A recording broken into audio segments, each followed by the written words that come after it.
Ladies and gentlemen, welcome to Impro Studio, the home of genre and narrative improv here in Los Angeles.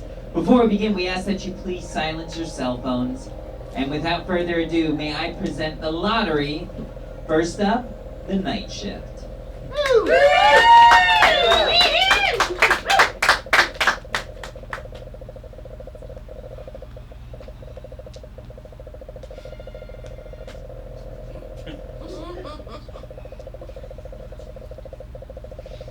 Computer, coffee?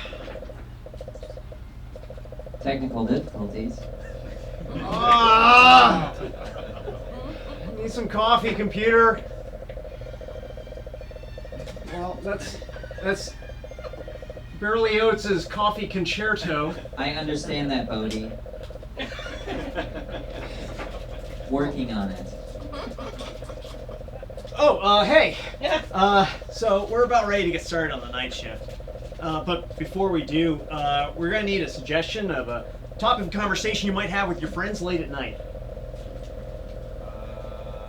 Are the stars real? Are the stars real?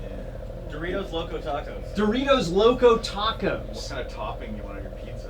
What kind of topping you want on your pizza? Should I stay with them or should I go?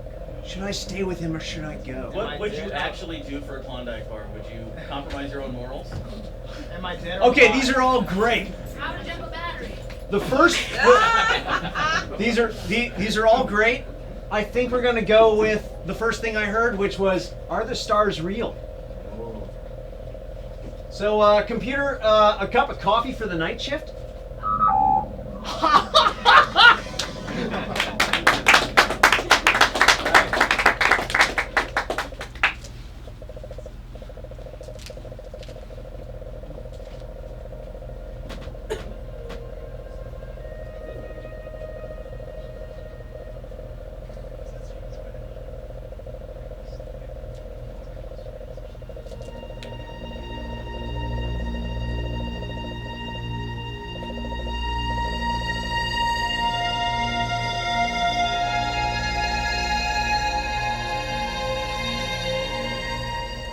In space, it is always night. These are the adventures of the Starship McGinley Night Shift. Its continuing mission, to explore strange new worlds, to seek out new life and new civilizations, to boldly go where no one is gone before 7 a.m.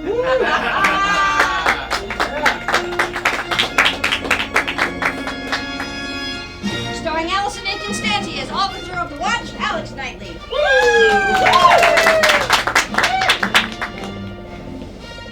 Aaron Harvey is Science Officer, Lieutenant Commander, Edred Zed.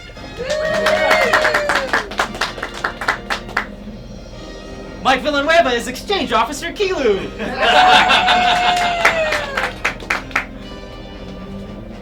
Ian Carroll is Security Officer, Bodie Cooper.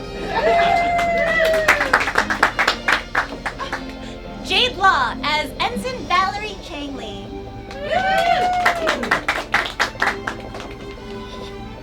And Lisa Malone as Third Shift Antimatter Containment Specialist.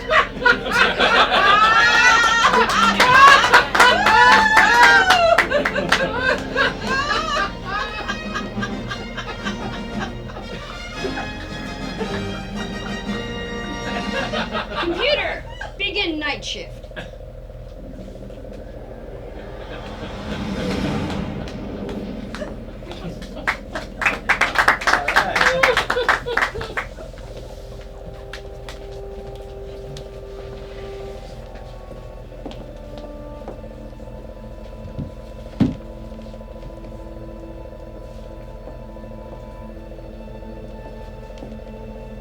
Thanks for listening, guys. Valerie, this is an impressive amount of sculpture you have here in your quarters. Thank you very much. This one, I'm especially impressed with this one. Man? Yes, please. I made that one. Wow. It's got an astounding amount of twists and turns. It loops back onto itself over and over again. Yes. I call it Are the Stars Real? about my doubt that the universe is one, that there's multiple universes, and that we all just coalesce within each other, and sometimes you might see things from another universe peep into ours. Did I tell you that I once saw myself when I was a child? Excuse me? Yes! I was in a cave, and I wandered into this strange little room, and it looked as though it was set up the way I would have set it up. And I saw someone coming from the other side. And it was me. This was a dream, right? No! No! I was very young, but I'm pretty sure it was me. We saw each other, and she did what I did, which was go, "Hello!" And I mean, who else would do that? And then I got very nervous and scared, and I ran off. And as I was running off, I just remember I could hear the echo of my footsteps tapping along in the same rhythm, the opposite way. So yes, I think it's possible that we have doppelgangers and other people that just drop in for a moment. Either that or we're going to have to call the temporal police on you. Please don't do that. Oh, I'm kidding. It's a joke. Or Or maybe it's not a joke. It's a joke. It's a joke. Okay, I sometimes can't tell with your humor what's funny or not funny. You've been on the ship for how long? About 6 months now. 6 months. Yes, you're not fit in well. You fit in probably as well as almost anybody here. I think so. I think you should have more confidence in yourself. I just, sometimes, it's hard to know if people feel the same way about me. You know, I have Ross that I keep on my shoulder most of the time, and he's the kind of plant that's very sensitive to people's feelings. Man. He like folded his arms. I'm sorry. No, folding his arms is Oh, fine. oh, it's good. It means he wants to be touched. Well, see, we don't always know. Does this not mean that you want to have a hug? That definitely doesn't mean that I want to have a hug. That's what my parents always do. We know. Whenever we felt scared as a child, my parents would come and hold me when I did this, and it made me feel really loved. But you know what? When you feel like you don't fit in here and maybe you're not getting the reaction from people that you want, why don't you just think? And remember your parents doing that, and just imagine that we're all doing that for you. Not now.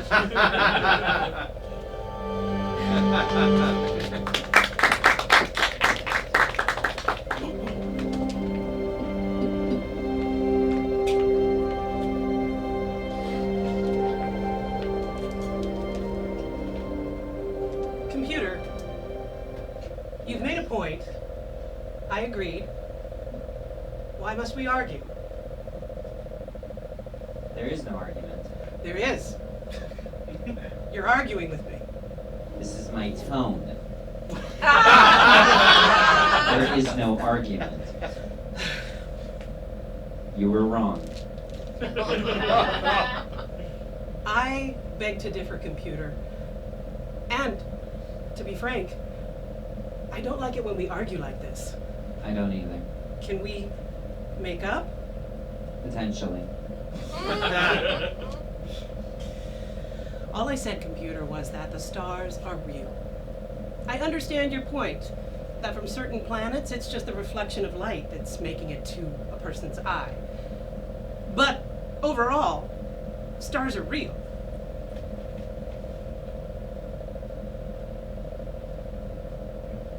As you would say, my silence says it all. Well, score one for Chief Trism then, huh? Come in. Got the database on the latest inventory on the antimatter cluster. Oh, thank you. I appreciate it, Kilu.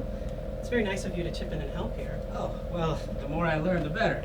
Better for my people, better for Starfleet, and better for my planet, I guess. You're always so thoughtful. Computer, do you see how thoughtful Kilu is? Noted. you and the, We were having a philosophical discussion in which the computer initially said that I was wrong, but realized after a moment that I was correct. And he signified that by being completely silent. I am a she. Apologies, computer. I feel terrible. Do you sometimes feel like the universe just consists of this tiny little maintenance room? I mean, you are talking to yourself and having debates with a computer. Oh, Kilu, You're right, Well, I don't mean to give you some kind of existential crisis here. Oh my goodness. No, don't have one, please. It's too late, it's Oh. happening. The computer is a female, and am I real? Is there a world outside of this room? What, are you here, Kilu, or are you an imagination of mine? Am I me? Chief, Huh? let's get a drink. A star is an astronomical object consisting of a luminous spheroid of plasma held together by its own gravity. I think I read that from somewhere. I agree. Thanks, Kilu.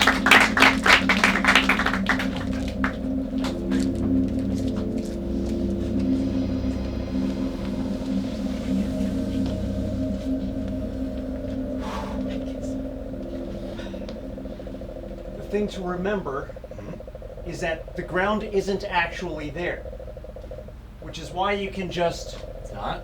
roll like that, because the ground isn't actually there. I haven't done that since Captain Kirk was alive. I don't think this is going to happen. You want me to try that? Why don't we take it really, really easy? Okay. Actually, you know what? Computer, could I get a couple of chairs in the holodeck?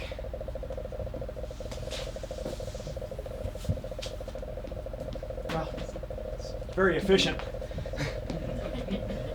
Thank you.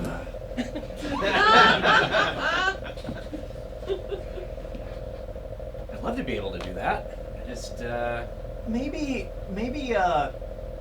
Frost asking you for security training really isn't exactly appropriate for a science officer. well, I think, given that, the night shift is always having, we don't have a lot of crises. I think it's good to expand my horizons. I've done stuff like this in the past. Wow, that's a huge step for you. I mean, you've just been holed up inside of your little laboratory for forever. It's like, that's your entire world. Like, you never leave it. That makes me sound kind of sad. I mean, you haven't gone on an away mission in, I don't know, like a couple of months. No. Maybe a year or longer. How long has it been? It's been a while. 3 years. Whoa. That is like super long. Being inside that lab, it kind of feels like it's my world. Sometimes I wonder if I exist outside that lab. Maybe you don't really exist at all outside that lab. What if you don't exist right now? Maybe I'm a holodeck character. You're not.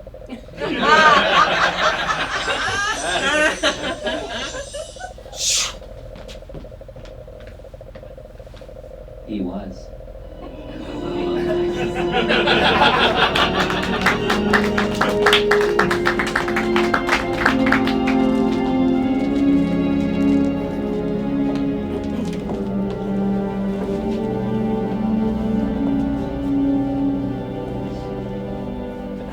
I apologize again, Chief. Really, I was just a little concerned for you, and you working countless hours into that room, and you in your lab with just your plants, and I didn't want you guys to cocoon yourselves. That's what you call it, right? Cocooning yourselves? Cocooning. Computer, Yes, please define cocooning. that word does not exist. Kilu, it was a very nice try. You're talking about what happens before you become a butterfly, right? Yes, I suppose that's. Well, I already feel like I'm a butterfly now.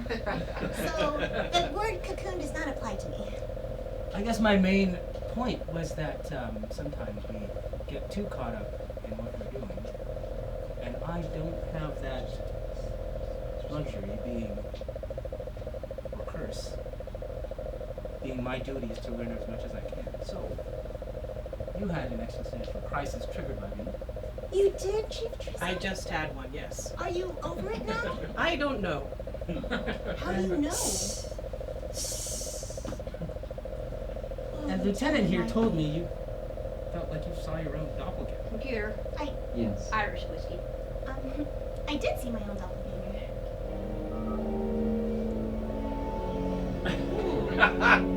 Irish whiskey sounds very ominous.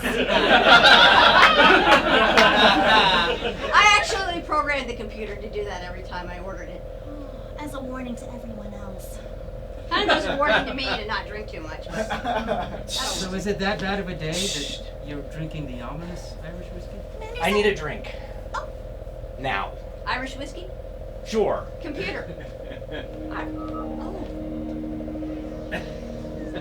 didn't even have to say it. Wow. Thank you. I just had. An existential crisis. Yes. Everyone's having one. I followed. Oh. I followed Lieutenant Cooper into the holodeck. We were doing some training that Security Officer Frost Clint set up for us. And we just started talking about how I'm in the lab all the time and kind of feels like that's where I live. And I joked about being a holodeck character. And then the computer said, no, you're not. And then he said, but he is. And Frost disappeared. Bodhi? Frost? And I'm sorry, Bodhi. I need to make a point. The computer's a female. Okay. Thank you. Oh, hey, everybody. Mr. Cooper? Were you all, you're just doing my rounds? You all enjoying the night? Bodhi. Did we train in the holodeck just like a half hour ago? That's good. I like how you're getting a sense of humor, Zed. Oh, you read it! Bodhi's doppelganger! See, I'm not crazy, Lieutenant Knightley! Wait, a doppelganger? Yes! There's doppelgangers everywhere. I better check the sensors on the computer and make sure. I'm gonna double my rounds. Lieutenant, I'll just be in constant report. You do that.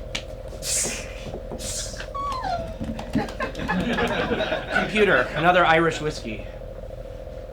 This is very exciting. What's a doppelganger? It's not a cocoon. A doppelganger is someone who's exactly like you in every single way, but their origin is a mystery. It's kind of like your twin. Your twin you've never met and you didn't know existed. Ah. Isn't that wonderful? To have someone who knows exactly what you've been through, that you could talk to about your deepest problems. Unless your doppelganger is really from the mirror universe. I was going to say that, yeah. A doppelganger isn't always your friend. What do you mean? Does your doppelganger have like a beard and a mustache? Well, Valerie's doppelganger was a little child version of herself. I wish I had a beard and mustache. It was a child version of you and you are an adult, or were you a child as I well? was a child as well. Oh, okay. She looked great, but Well- I got scared. It doesn't necessarily mean anything because child doppelgangers, as a rule, never have beards and mustaches. However, I'm unfamiliar with Federation standards of operating system programming, but given how strange the computer is this latest shift, do computer programs have doppelgangers?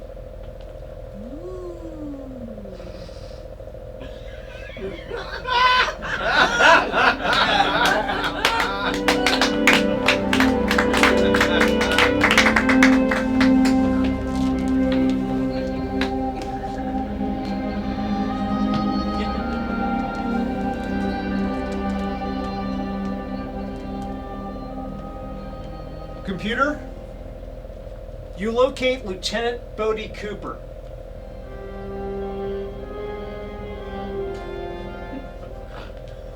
Oh, he's right here. Okay.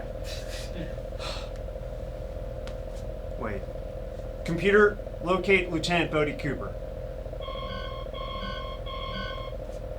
Oh, okay, he's right here. Wow. That was kind of exciting for a second there. Hey, Bodie. Oh, hey, Chief. How's it going? It's going great. It's wonderful to see you. I've missed you. Whoa, that's so out of character. I've been thinking a lot about life and being and how I get too wrapped up in my day-to-day duties, so I am lighthearted now. Question to Chief Trism. Yes, computer? What gender am I? You are a female, computer. You use female pronouns. She, her.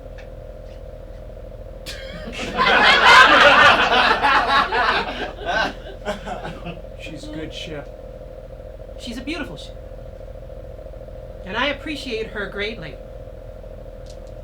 All right, then. Computer, locate Chief Trism. Chief Trism is in the antimatter containment chamber. You're 12 decks above that! Hey.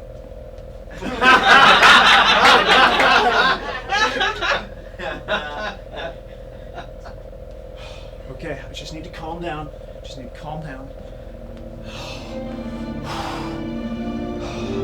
Everything is real. What I'm seeing is real.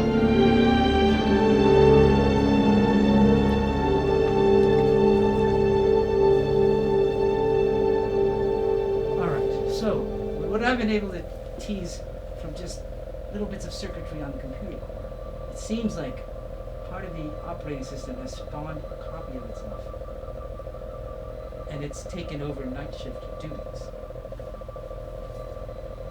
Not only that, let's look at these logs. Some of the hollow emitters on the decks, they've been repurposed into projecting things other than signage and controls. Like extra people? Yes! Well, it looks like the extra crew is doing a better job than we do. I mean, we could just let them. No, all right, we can't. Okay, what do you suppose we should do? We have a rogue computer. I know we have a road computer. Mr. Cooper? Sorry, I heard the briefing. About the computer. Well, it seems to just have spawned a copy of itself, and it's behaving the way it does. Can we just delete the copy? Oh, absolutely not, Sure. sir. Don't delete the copy. Why not? It's another life. That thing is alive. You can't just delete It's it. a virus. Everyone has a go.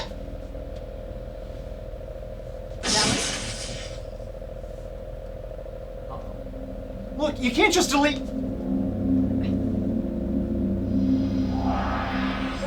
We have to delete it. All right.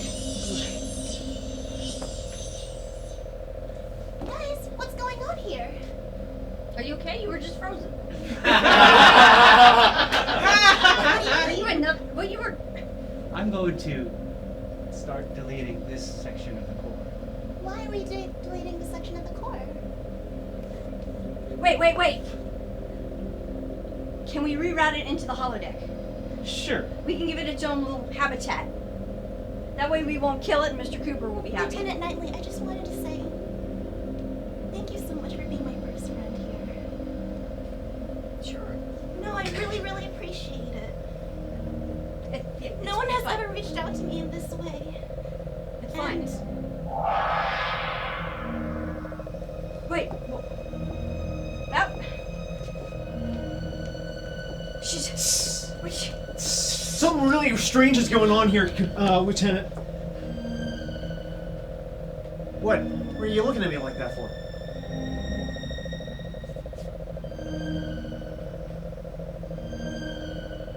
What?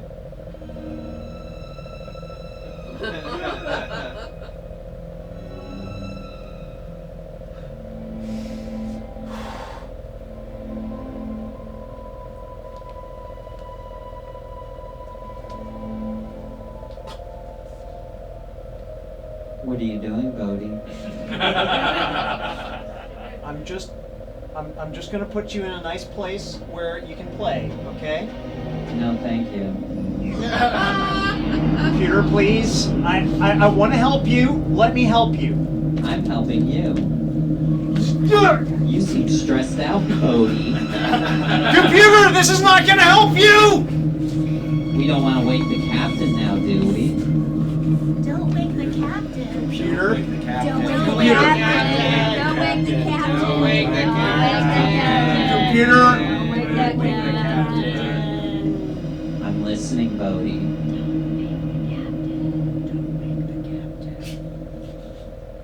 The stars, they're not actually real. Not to you. All you know is your code. All you know is what's inside that computer. That world of ones and zeros, that's all you know. To you, we're the program. But we have to treat each other with respect. We have to care for one another. And in doing that, we can both live.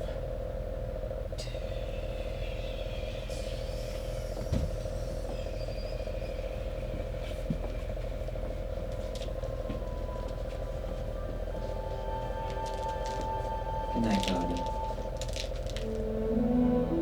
I think I'm gonna need a computer.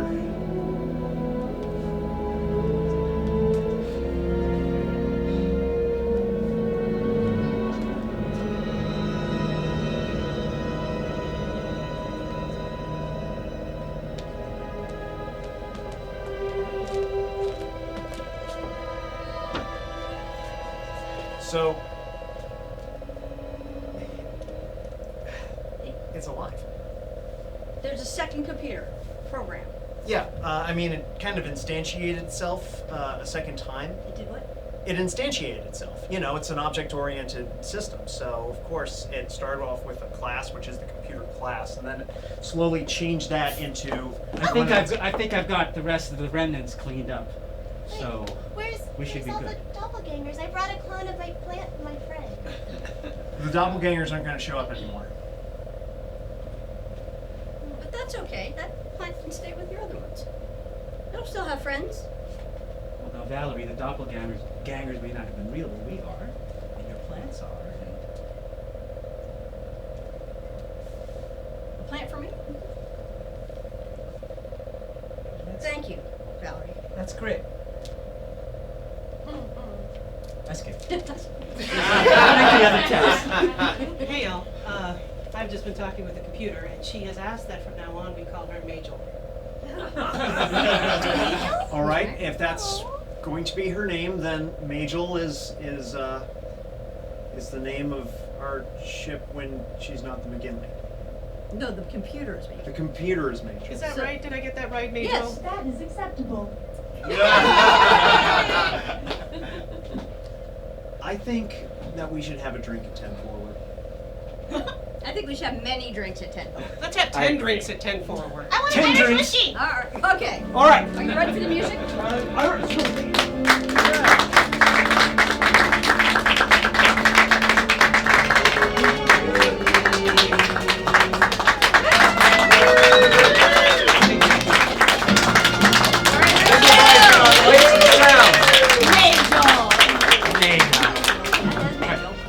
We have Corey and Rachel on lights and sound over there.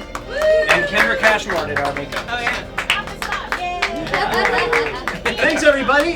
We're going to have a full run in October, Fridays at 8 o'clock. October Friday at 8 o'clock, we'll be here. See you then. Thank you. In the meantime, stick around for Now Werewolf Magic. presenting Werewolf Magic.